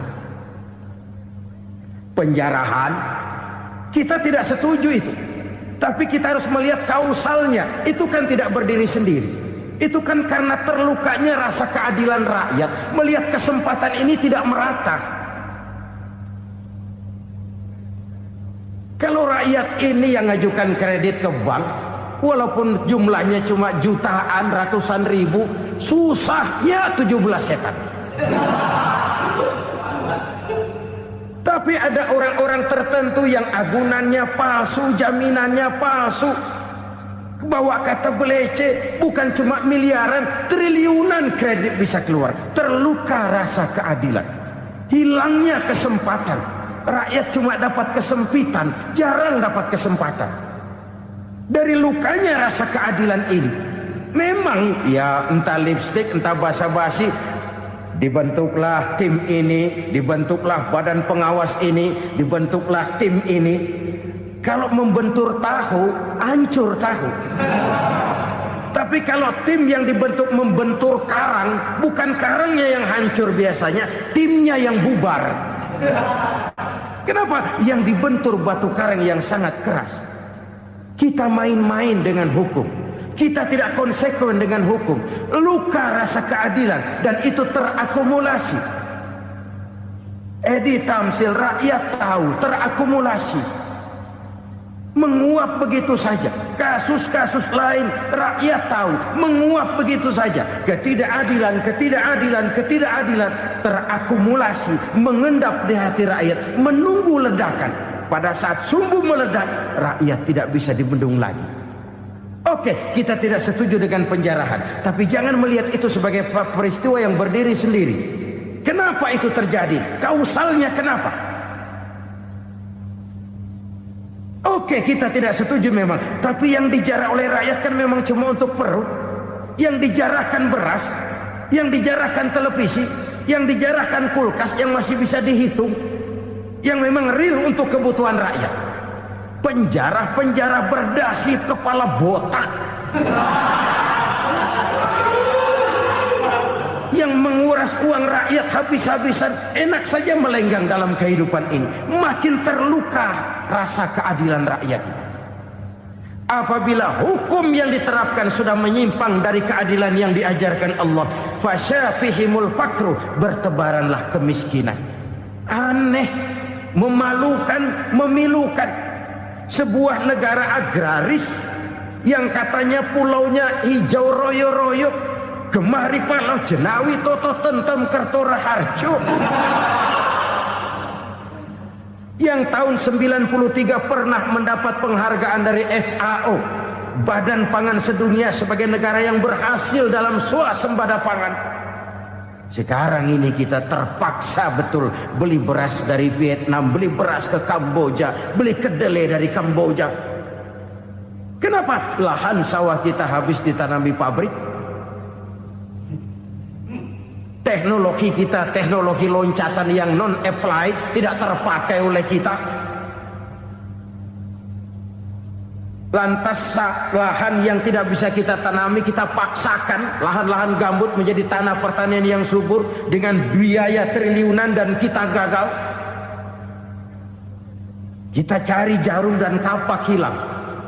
Kita mau jadi negara industri dengan loncatan teknologi yang maju, kita lupakan pola pijak kita sebagai negara agraris, dan akhirnya kita kecolongan. Lihatlah dewasa ini, rakyat kita antri sembako di mana-mana. Di sebuah negara agraris, ketidakadilan melahirkan kemiskinan, kemiskinan moral dan kemiskinan material. Kemiskinan moral, rakyat nggak percaya lagi sama pejabat. Rakyat mengalami krisis figur. Orang, alah lu ngomong dah sama ember.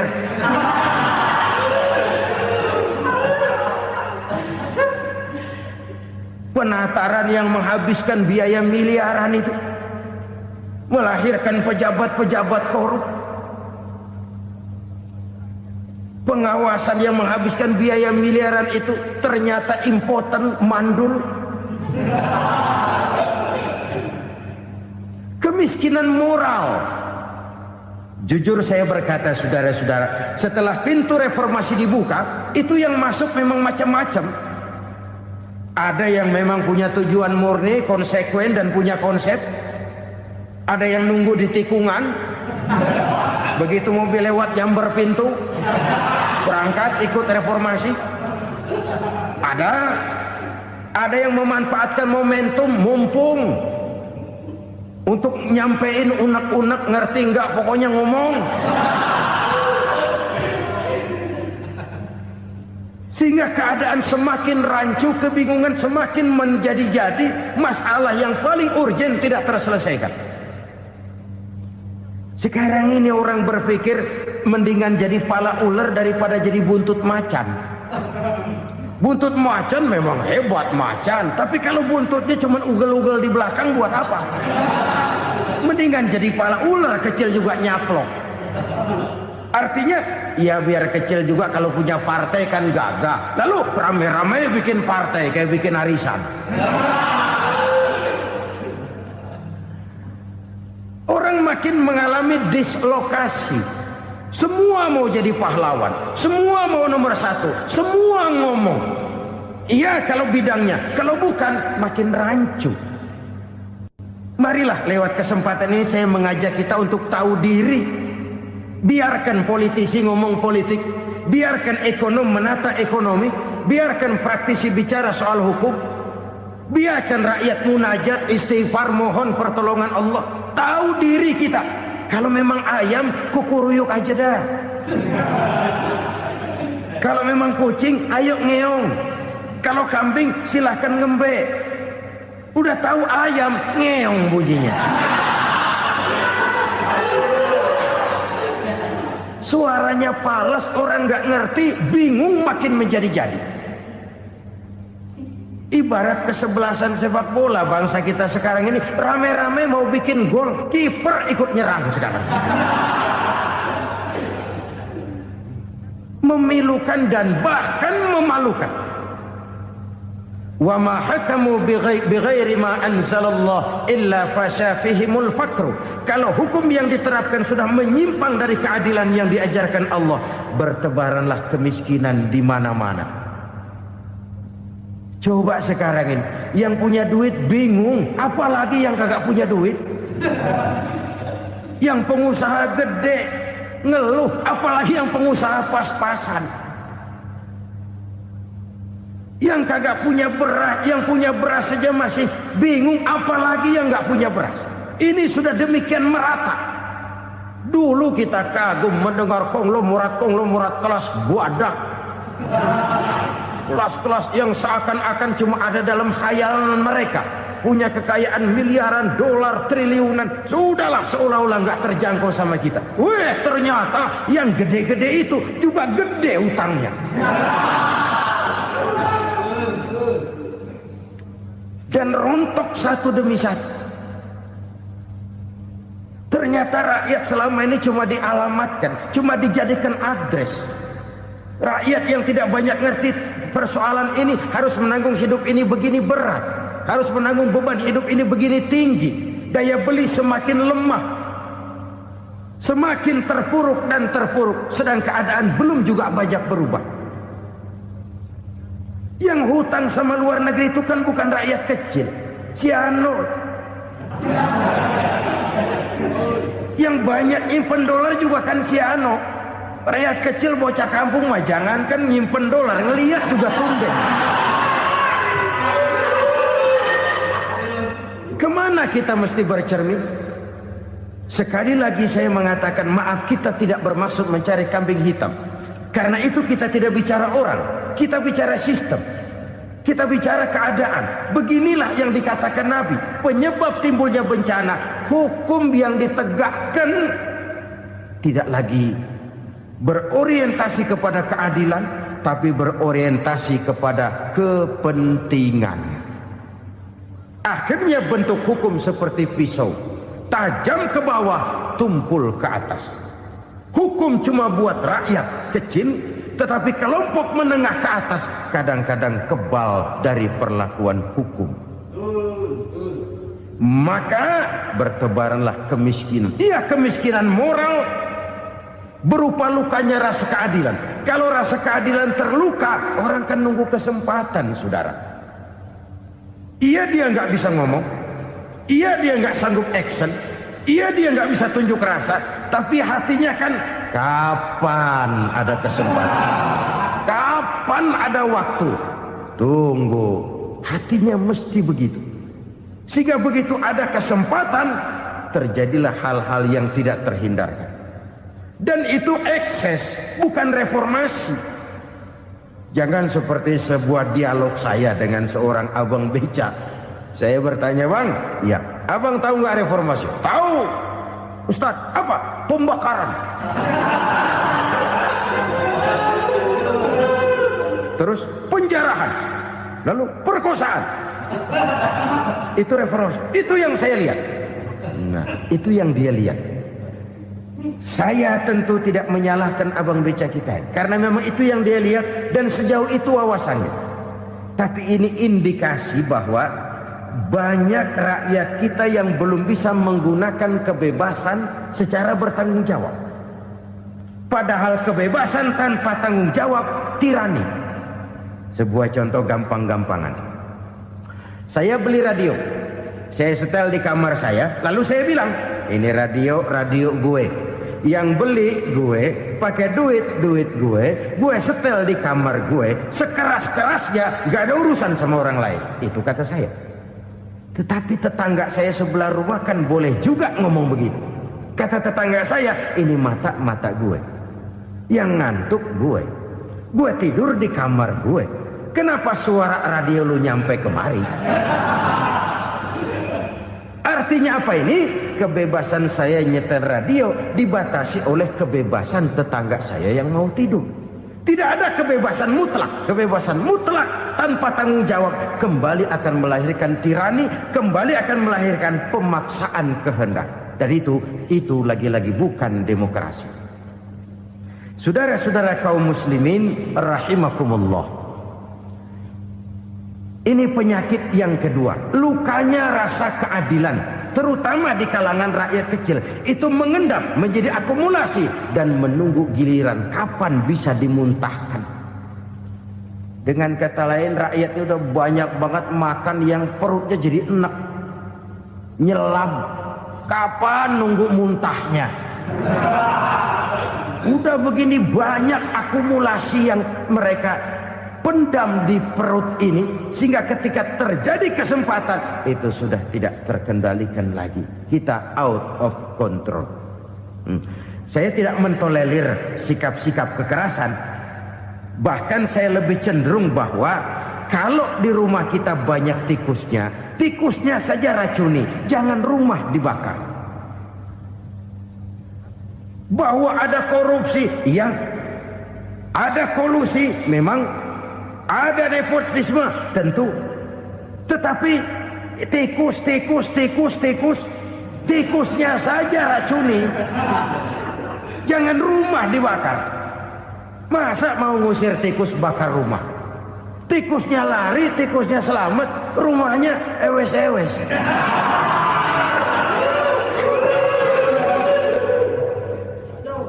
Tikus selamat, rumah nggak punya. Masalah nggak terselesaikan dengan sebagaimana yang kita harapkan.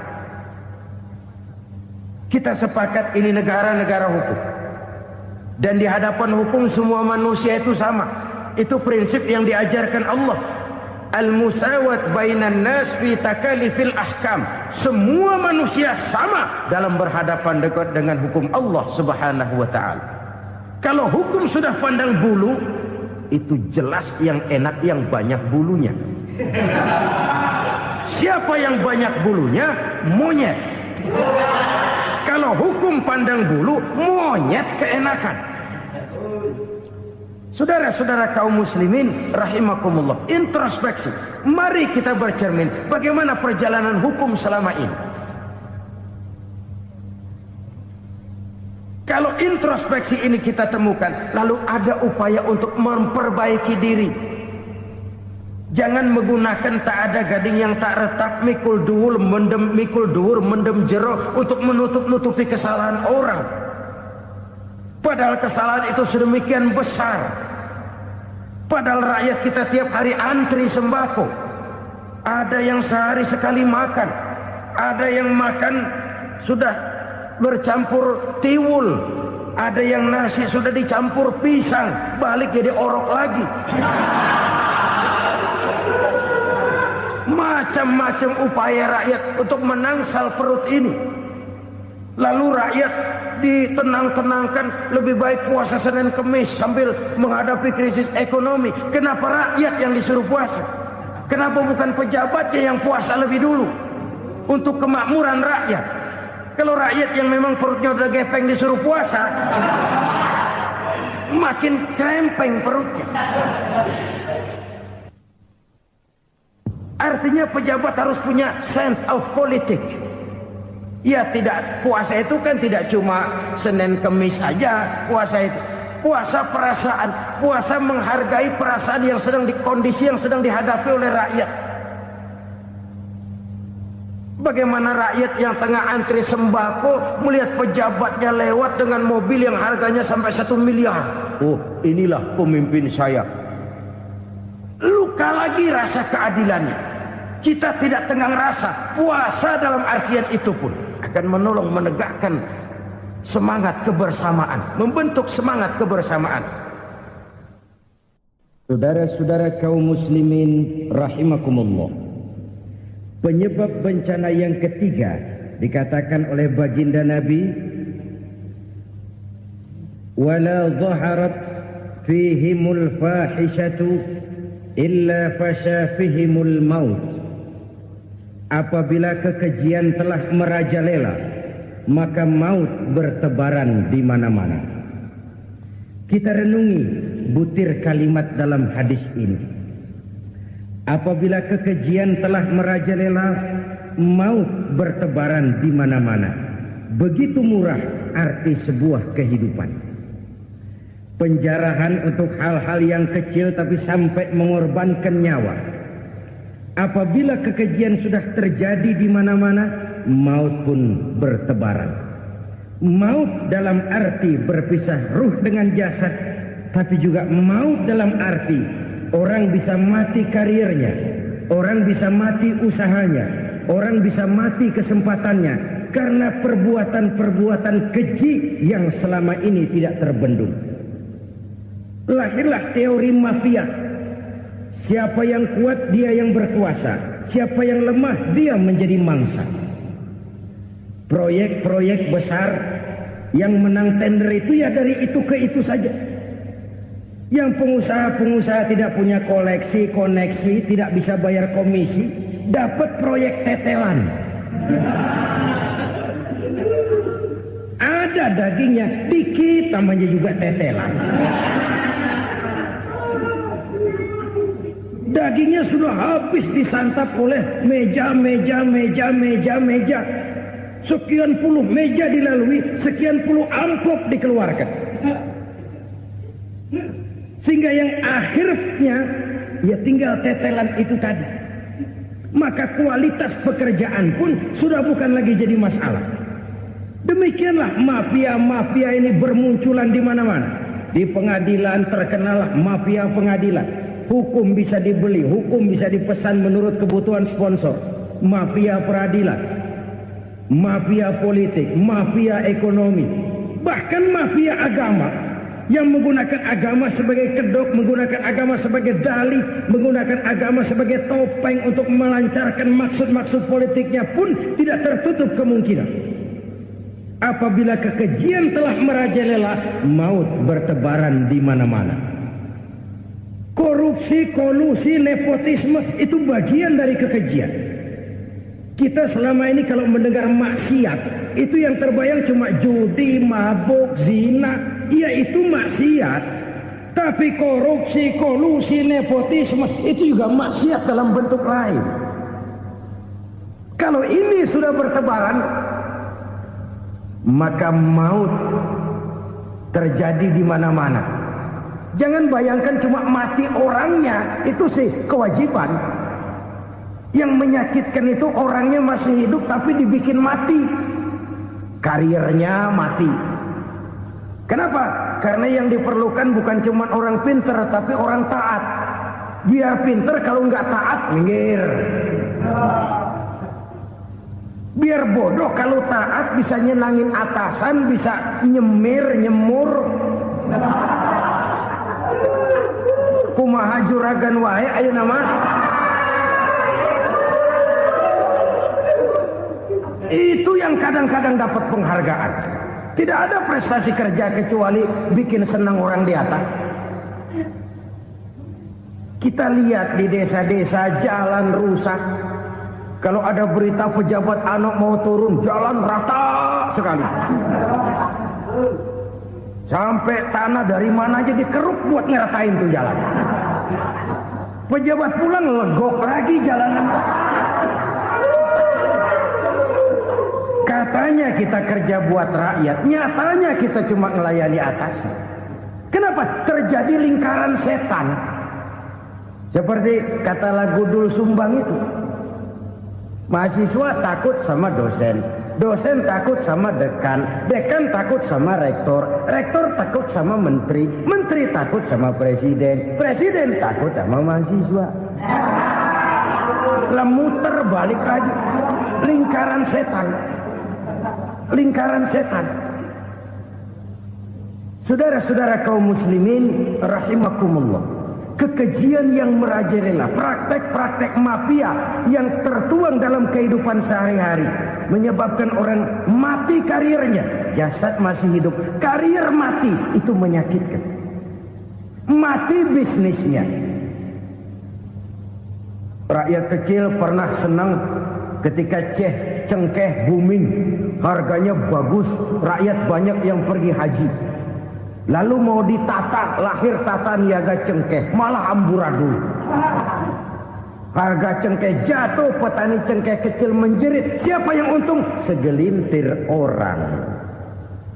Masihkah kita pakai atas nama rakyat untuk kepentingan nasional, padahal yang nyanyi cuma segelintir orang? Masihkah kita mau bohongi rakyat ini dengan mobil nasional tapi bikinan Korea? Masihkah kita mau bermain verbalisme, bermain kata? Ini sebuah masa lalu yang tidak perlu terulang lagi untuk masa-masa yang akan datang. Kekejian merajalela, orang mati karir. Bisa mati usaha, mati bisnis. Usahanya maju, dirangkul, hancur. Usahanya maju, dipukul, hancur, tenggelam. Bahkan yang memilukan dan memalukan badan-badan usaha milik negara itu dikebiri sedemikian rupa sehingga tidak menghasilkan hal-hal yang bermanfaat buat negara. Saudara-saudara kaum muslimin rahimakumullah, kalau nafsu yang sudah mengatur itu semua, maka kekejian pun merajalela. Orang sudah pakai teori mafia, yang kuat dia yang menang, yang kuat dia yang berkuasa, yang lemah silakan minggir di sudut-sudut kehidupan.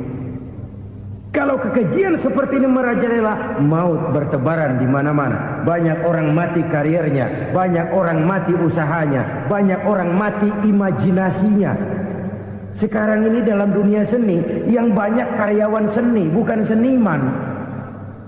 Seniman itu kan dilahirkan, lain seniman, lain karyawan seni. Sekarang yang banyak karyawan seni, bukan seniman. Mati karir, mati imajinasi, mati improvisasi, sehingga kehidupan persis sinetron. Sinetron itu yang kita lihat rumah mewah, yang kita lihat rumah bagus. Gak pernah kita lihat di sinetron kita ini rakyat antri sembako. Kita dijejali hal-hal yang indah, yang wah, yang membuat kita tenggelam dalam gaya hidup instan, tenggelam dalam gaya hidup wah. Kita lupa dengan realitas keseharian di tengah-tengah masyarakat kita.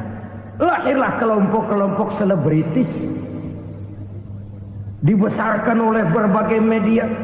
Selebritis pilek aja masuk koran, pilek.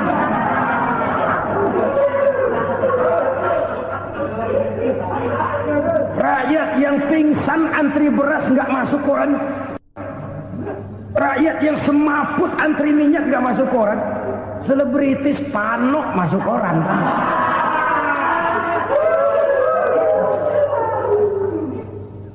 Kita besarkan hal-hal kecil, kita kecilkan hal-hal besar.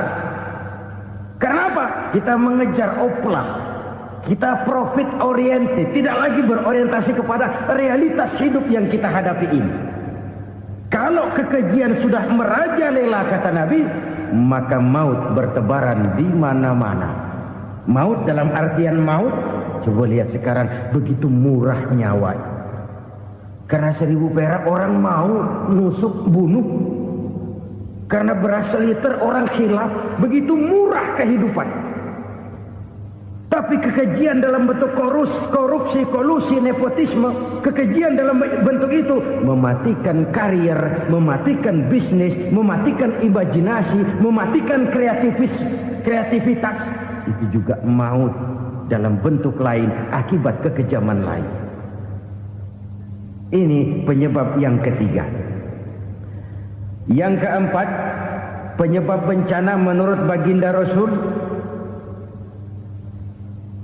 wala tukhfiful mikyala illa muni'un nabat. Apabila timbangan sudah dicurangi, maka tercegahlah tumbuh-tumbuhan. Apabila timbangan sudah mulai curang, maka terjadilah musim paceklik. Apabila bisnis sudah bergaya mafia tadi itu, kecurangan-kecurangan terjadi, tender di balik pintu, yang dimenangkan cuma kelompok-kelompok yang bisa memberikan presentasi yang besar, muni'un nabat, terjadilah paceklik. Paceklik, panen gagal.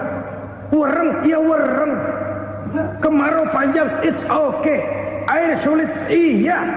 Tetapi kan semua itu ada yang ngatur. Kemarau ada yang ngatur, belalang itu ada yang ngatur, air itu juga ada yang ngatur. Yang ngatur itu yang serba maha.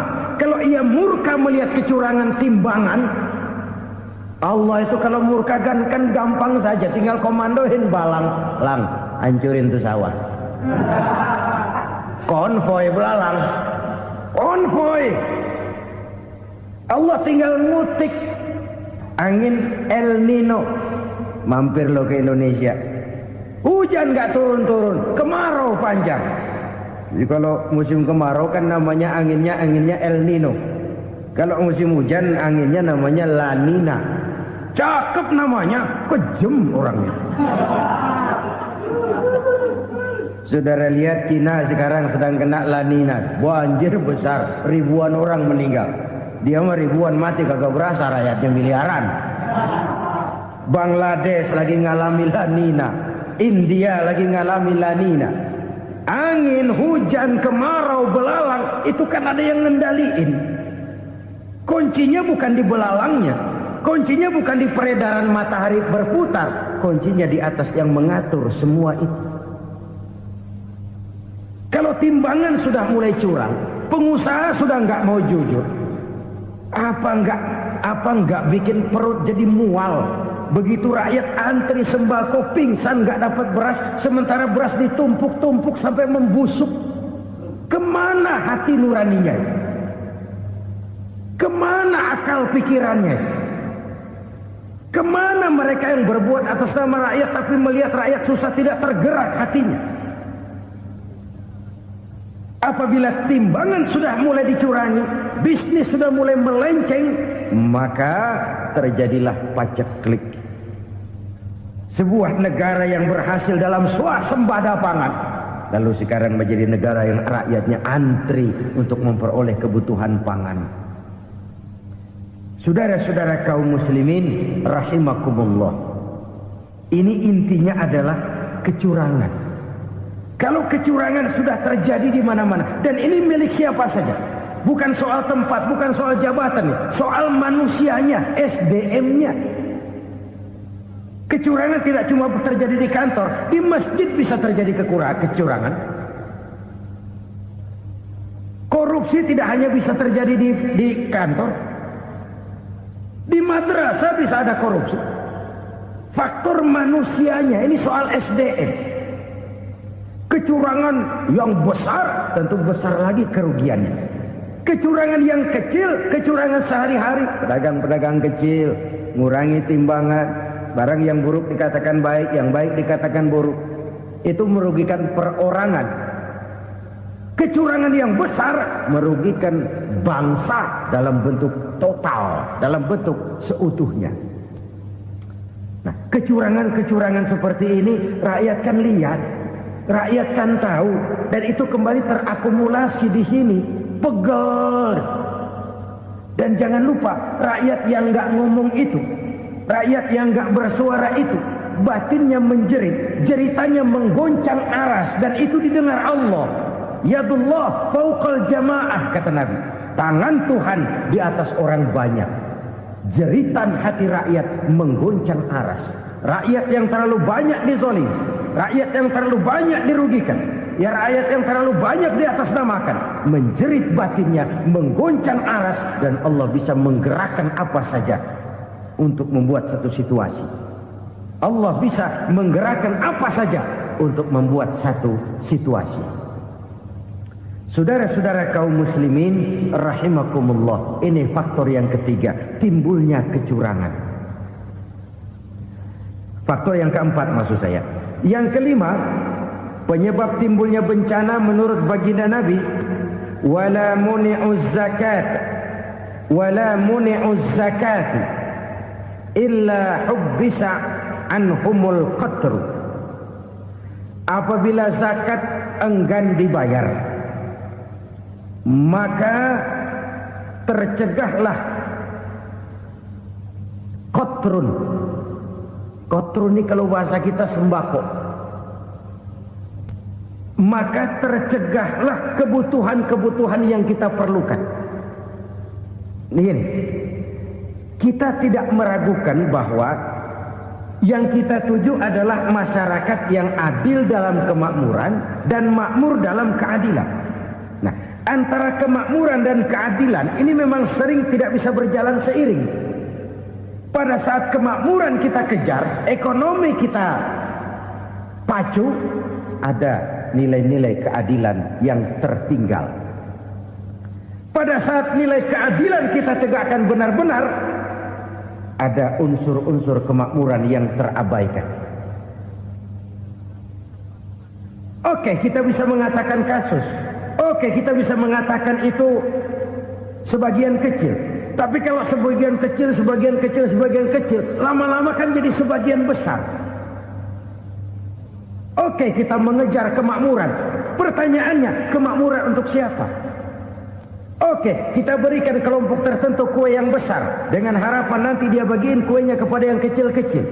Tapi kenyataan mereka yang dapat kue besar akhirnya malah lupa diri dan lupa daratan. Mau makin besar, malah memeras yang kecil-kecil ini. Sekarang kan yang kecil modali yang besar. Ramai-ramai buka bank, ternyata kamuflase. Uang banknya untuk kredit perusahaannya sendiri. Nasabahnya rakyat kecil. Artinya apa? Rakyat kecil disuruh modalin orang yang udah gede. Ini kan sumber geledek urusan.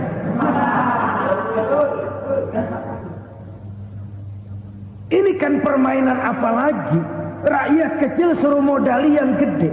Nasabahnya rakyat kecil, kumpulkan uangnya di bank, kucurkan kredit kepada perusahaannya sendiri. Bukankah itu rakyat kecil suruh modali yang gede? Sudah begitu kejamkah kita untuk meraih keuntungan dengan mengorbankan orang kecil ini? Sudah tidak bicara lagi kah nurani kita melihat penderitaan orang yang semakin susah ini? Kalau zakat enggan dibayar, padahal zakat 2,5% saja, 2,5% saja. Kalau itu pun enggan, kalau zakat saja enggan, bagaimana pula yang namanya sedekah, bagaimana pula yang namanya infak, bagaimana pula yang namanya santunan, bantuan. Kadang-kadang lipstick nyumbang si nyumbang, cuman nyolongnya lebih gede. Ini namanya sumbangan lipstick. Buat lipstick itu kan buat ngumpetin bibir pucat. Itu fungsi utama lipstick. Buat ngumpetin korupsinya, nyumbang kegiatan-kegiatan sosial. Tapi yang dia korup lebih gede dari yang dia sumbangin. Lipstick kamuflase. Nepu kata anak sekarang.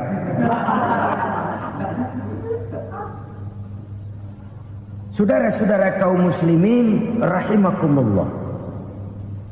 Demikian berat kewajiban zakat ini sampai di zaman Sayyidina Abu Bakar pernah keluar komando perangi orang yang enggan membayar zakat. Perangi.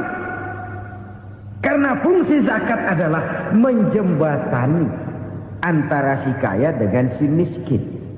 Bahwa ada kemiskinan itu Qur'ani. Allah menyatakan, aku melebihkan rezeki sebagian kamu dari yang lain. Ini kan kesenjangan. Allah melebihkan rezeki sebagian kamu dari yang lain. Ada itu.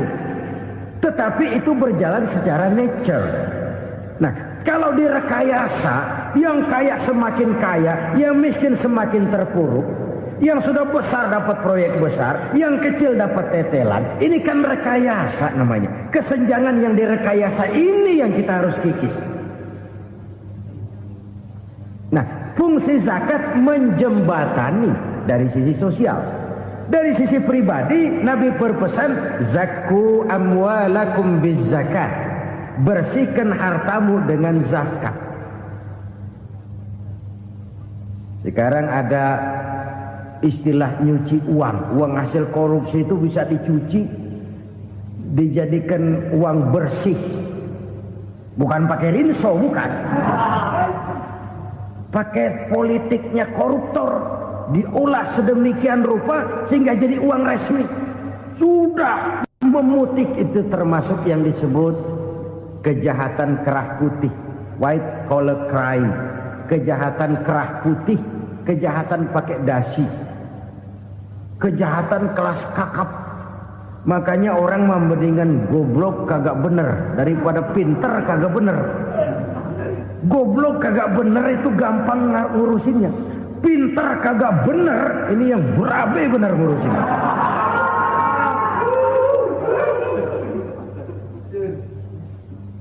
Kita bukan cuma perlu orang pinter kok di zaman sekarang. Kita perlu orang-orang bener yang punya komitmen, yang sesuai kata dan perbuatan, yang bisa merasakan apa yang dirasakan oleh rakyat, yang punya sense of politik yang tinggi, yang peka, yang penuh keterbukaan, yang punya wawasan dan pandangan jauh ke depan. Dari sisi pribadi, zakat itu membersihkan harta kita. Ya, dia tercampur dengan yang subuhat, dia bahkan mungkin tercampur dengan sedikit-sedikit yang haram. Itu zakku amwalakum biz zakat. Bersihkan hartamu dengan zakat itu.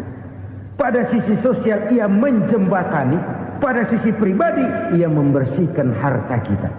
Karena itu kalau kita minta berdoa, minta rezeki, syarat rezeki itu halalan, thayyiban, wasi'an. Enggak pernah kurang dari 3 itu. Halal, bagus, banyak.